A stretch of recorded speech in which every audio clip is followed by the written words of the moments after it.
Hitler द्वारा Jews के genocide को आज तक ज्यूज, शेंडलर्स लिस्ट जैसी अलग अलग फिल्म्स और वेब सीरीज के द्वारा लोगों को भूलने नहीं दे रहे हैं। वो बार बार पूरी दुनिया को याद दिलाते हैं कि कैसे उनकी कम्युनिटी को टारगेट करके मारा जा रहा था, खत्म किया जा रहा था। और पूरी दुनिया आज भी ज्यूज के प्रति यानी यहूदियों के प्रति अपनी संवेदनशीलता दिखाने में पीछे नहीं रहती। लेकिन एक और ऐसी कम्युनिटी है जिन पे अत्याचार वर्ल्ड वॉर 2 के 600 साल पहले से लेकर वर्ल्ड वॉर 2 के बाद आज 80-85 साल बाद भी उन पे लगातार अत्याचार हो रहा है। और दुख की बात यह है कि जब उनकी कहानी पूरी दुनिया के सामने, पूरे देश के सामने सुनाने का वक्त आता है तो उन्हीं के देश के लोग उस दुख भरी कहानी का ये बोलकर विरोध करने लगते हैं कि नहीं नहीं नहीं, नफरत मत फैलाओ। अरे कश्मीर फाइल्स टैक्स फ्री करो, अरे YouTube पे डाल दो, फ्री हो जाएगी। ये पोस्टर भी नहीं लगवाएंगे झूठी फिल्मों के। Few moments later. फिल्म की बात करते हैं। क्या अरविंद केजरीवाल को लगता है कश्मीर फाइल्स प्रोपेगेंडा फिल्म है? मेरे को फिल्म के बारे में मेरे को कोई लेना देना ही नहीं। देखी है आपने? मैंने नहीं देखी। अपना प्रोपेगेंडा फैलाते हैं। जी हाँ दोस्तों, कश्मीरी हिंदूज जो 14th सेंचुरी में सुल्तान सिकंदर शाह के अत्याचार और फोर्स्ड कन्वर्शन से लेकर आज तक अपने अस्तित्व, अपने एग्जिस्टेंस की लड़ाई लड़ रहे हैं, लेकिन उनकी कहानी सुनने से उनके ही देश के लोगों ने इनकार कर दिया। लेकिन अब चाहे द कश्मीर फाइल्स के माध्यम से हो या फिर हाल ही में नेटफ्लिक्स पर रिलीज हुई फिल्म बारामूला के माध्यम से हो, कश्मीरी हिंदुओं की कहानी लोगों तक पहुंचाई जा रही है, पूरे देश तक पहुंचाई जा रही है, पूरी दुनिया तक पहुंचाई जा रही है। कश्मीर की कहानी पर फिल्म्स तो पहले ही बनती आई है, चाहे वो मिशन कश्मीर हो या फिर हैदर फिल्म हो, जिनमें उल्टा इंडियन आर्मी को ही बुरा दिखाया गया है। फिल्में क्या थी? वो प्रोपेगेंडा से ऊपर कुछ नहीं थी। फिल्म तो कश्मीरी पंडितों के कहानी पर ही बनी है, जैसे कि फिल्म शिकारा, लेकिन वो फिल्म भी प्रोपेगेंडा से बढ़कर कुछ भी नहीं थी। फिल्म कश्मीरी पंडितों के दुख पर बनी थी, लेकिन फिल्म में ये तक नहीं बताया गया कि उन कश्मीरी पंडितों को मार मार कर भगा कौन रहा है।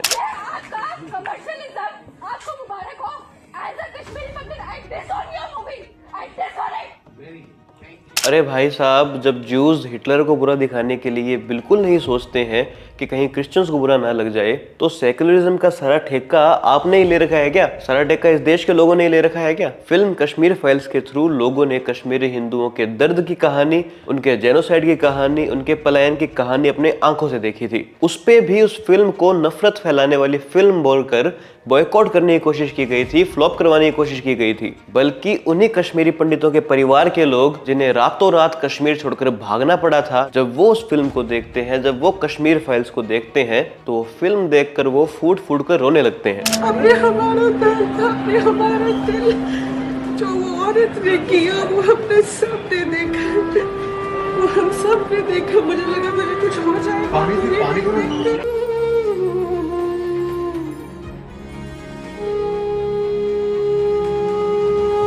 Kashmir files film unapologetically Kashmir में बढ़ रहे अलगाववाद और कश्मीरी हिंदुओं के जेनोसाइड को दिखाती है, लेकिन फिल्म बारामूला वही कहानी, वही दुख एक अलग नजरिए से दिखाती है। फिल्म में जो मुख्य किरदार निभा रहे हैं मानव कौल और सुम्बुली जी, दोनों रियल लाइफ में कश्मीरी पंडित ही है। ये देखकर मुझे बहुत प्रसन्नता हुई। और एक सुपरनैचुरल जॉनरा से, एक थ्रिलर फिल्म जॉनरा से लोगों तक कश्मीरी हिंदुओं के नरसंहार को पहुंचाना, इस काम में बारामूला पूरी तरह सफल हुई है। फिल्म में दोनों मुख्य किरदार मुस्लिम दिखाए गए हैं ताकि हिंदू मुस्लिम वाला एंगल खत्म ही हो जाए, वो विवाद ही ना हो। लेकिन जिनको सच हजम होता ही नहीं है, जिनको कश्मीरी हिंदुओं की कहानी आते ही संग ही प्रोपेगेंडा दिखने लगती है, उनके लिए फिल्म बारामूला क्या, खुद भगवान शंकर आकर भी कश्मीर की सच्चाई बता दे तो उन्हें वो भी हिंदुत्व प्रोपेगेंडा ही लगेगा। हमारे यहाँ ऐसा ही होता है। जब इनको साफ साफ दिख रही धार्मिक कट्टरता में भी कश्मीरी पंडितों का दोष दिख रहा था, तो इनसे रैशनल थिंकिंग की उम्मीद हम रख भी कैसे सकते हैं? Hapless victims, they were once the privileged elite of the valley. They may have been a minority, but at that time they had monopolized government jobs, plum postings and other such social benefits. Social media पर इस film की भर भर के तारीफ हो रही है, क्योंकि फिल्म आइडियोलॉजी के साथ साथ फिल्म मेकिंग के पॉइंट ऑफ व्यू से भी बहुत सुंदर है, बहुत बेहतरीन है। सेम उसी तरह हक मूवी को भी सोशल मीडिया पर लोगों द्वारा बहुत प्यार मिल रहा है, क्योंकि ये दोनों ही फिल्म मेकिंग के पॉइंट ऑफ व्यू से बहुत अच्छी थी। बारामूला में दिखाए गए कश्मीरी हिंदुओं के रिचुअल्स, जैसे गाड़ बट्टे, जिसमें फैमिली चावल और फिश अपने घर देवता को चढ़ाते हैं ताकि वो उनकी रक्षा करे, ये रिचुअल दिखाना ये दिखाता है कि बारामूला फिल्म को बनाते वक्त फिल्म मेकर ने बहुत ही बेहतरीन तरीके से कश्मीरी पंडितों के रिचुअल्स को समझा था, उनके बारे में पढ़ा था। फिल्म में लीड एक्ट्रेस के आंखों से कश्मीरी हिंदुओं पर हुए अत्याचार को दिखाया जाना बहुत ही बेहतरीन है और आपको अंदर तक टच कर जाएगा। इसलिए फिल्म बाकी राइट विंग वाली फिल्मों से बहुत अलग है। और मैं हर बार बोलता हूँ कि राइट विंग फिल्म मेकर्स को फिल्म मेकिंग में सुधार लाने की बहुत ज़रूरत है।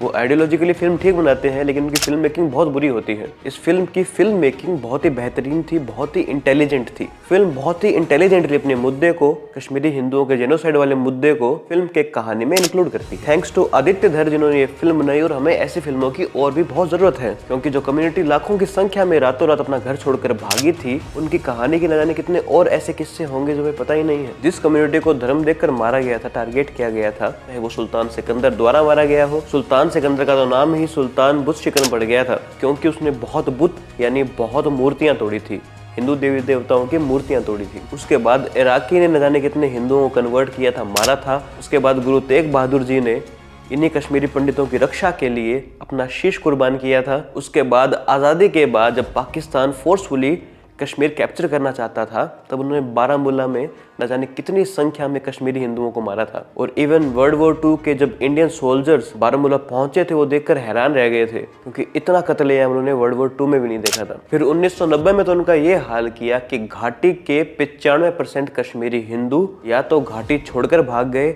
या फिर ये दुनिया छोड़कर चले गए। लेकिन आज भी इतनी ओप्रेस्ड कम्युनिटी की कहानी भारत में लोगों को पता ही नहीं है। और बड़े बड़े इन्फ्लुएंसर्स जैसे ध्रुव राठी, जब इनके कहानी पर फिल्म बनती है तो उसे प्रोपेगेंडा बोल देते हैं, बीजेपी स्पॉन्सर्ड बोल देते हैं, क्योंकि ये लोग डिनायल मोड पर जी रहे हैं, इन्हें कुछ फर्क ही नहीं पड़ता है। यहाँ तक कि उस समय के जम्मू कश्मीर के मुख्यमंत्री फारूक अब्दुल्ला भी कश्मीरी पंडितों के इस मुद्दे को लेकर काफी असंवेदनशील लगते हैं। पाकिस्तानी फारूक साहब, मैंने भी नहीं कहा आपको पाकिस्तानी, लेकिन अगर आपके कार्यकाल में हुआ तो आपकी जिम्मेदारी है। हुआ तो हुआ नहीं ना साहब, मुझे बताइए। नहीं फारूक साहब, ये गलत मेरी बात बोलिए। हुआ तो हुआ, सुनिए मेरी बात सुनिए। तो हुआ नहीं, अच्छा मेरी बात ये हुआ तो हुआ मत बोलिए। सुनिए मेरी बात। देश का लिबरल समाज कश्मीरी हिंदुओं के कहानी को सुनने को तैयार ही नहीं है, क्योंकि इनकी कहानी का विलन बीजेपी, आरएसएस या फिर मोदी नहीं है। जब देश का एक इतना बड़ा इकोसिस्टम इनकी कहानी सुनने को तैयार ही नहीं है, एकदम डिनायल मोड में चल रहा है, तब हमें तो कम से कम इनकी कहानी को सपोर्ट करना चाहिए। इसलिए ज्यादा से ज्यादा लोग इस फिल्म को सपोर्ट करें, ताकि आगे ऐसी और फिल्में आए। कम से कम हम ऐसी स्थिति तो पैदा करें, इतना प्रेशर तो बनाए, ताकि कश्मीरी पंडित अपने घर वापस कश्मीर जा सके।